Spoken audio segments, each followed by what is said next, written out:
Well, let's take a look at what you're saying on some of the trending stories this morning. Of course, Bukola joins me to walk through those trending topics. Well, Bukola, let's take a look at what is making the news this morning. Yeah, what is the big story for you, Bukola?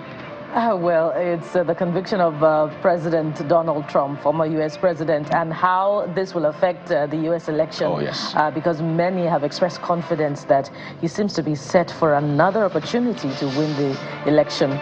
But will this affect voter sentiment and, beliefs about his competence or otherwise? Because he's quite popular in the United States.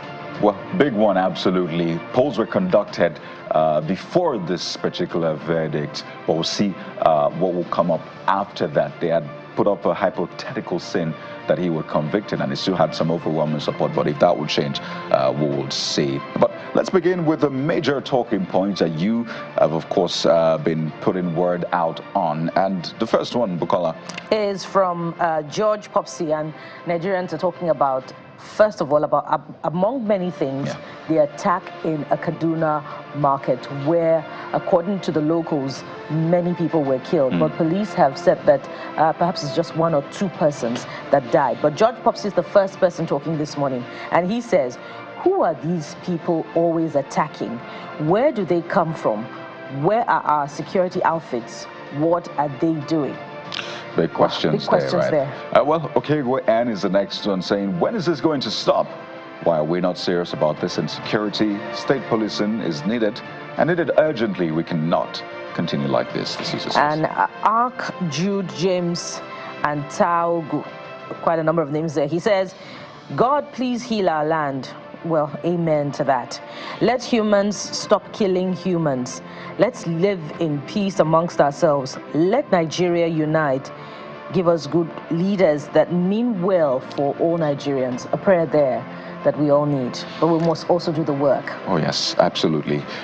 There was a scene of a collapsed building yet again in Lagos State, Nigeria, and what people say, this is one too many, naturally. And this is what you have to say about that. At that point, some people were trapped, but thankfully it didn't end with fatalities. And this user, Ikena 1862, says, this is horrific. The truth is that more buildings will continue to collapse in Nigeria, especially the existing structures. Nigeria is one of the few places where people do the opposite and pray to God to make the right thing happen. Ends by saying, pay professionals to build your structures.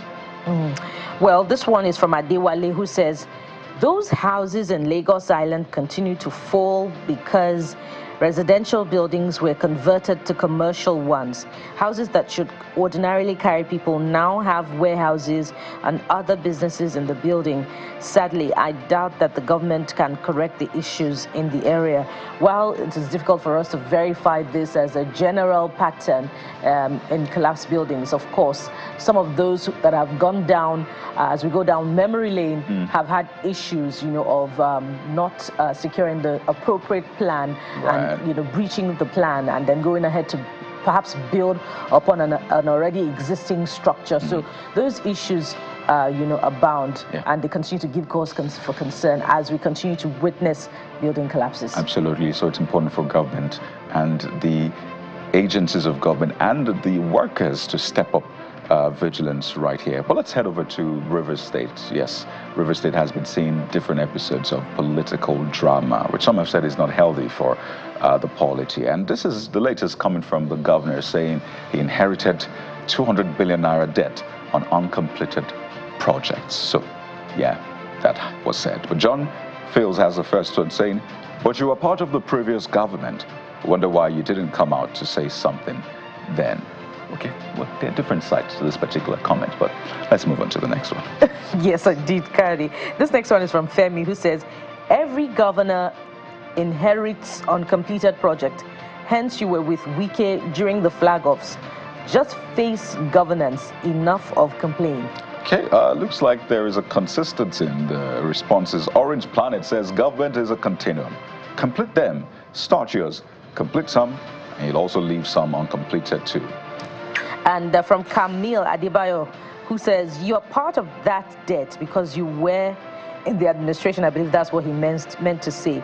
ACG for that matter, that would be Accountant General of the State. Well, this has a lot of politics in it, and we know the curious nature of Rivers politics historically, and especially, you know, in recent times, following that dispute that we still do not understand between the former governor, now FCT minister, and current governor. So it's difficult to state categorically who's guilty or not guilty amid this complaint by the governor.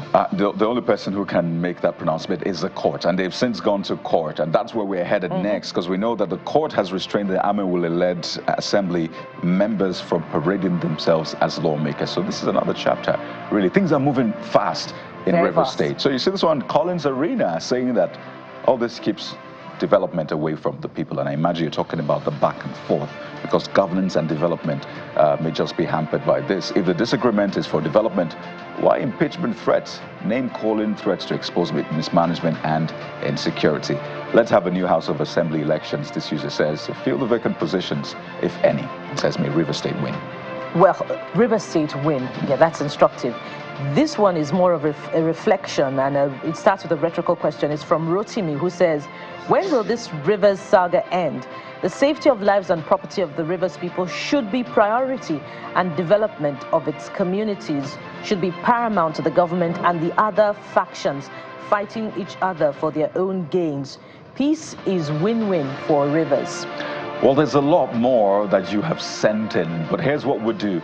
Keep them coming in. We're starting off with a big conversation of the day in just a moment, and it concerns this back and forth. It's back again, whether or not to engage mercenaries in fighting insecurity in the country, particularly seeing what happened in Abia State with the killing of soldiers.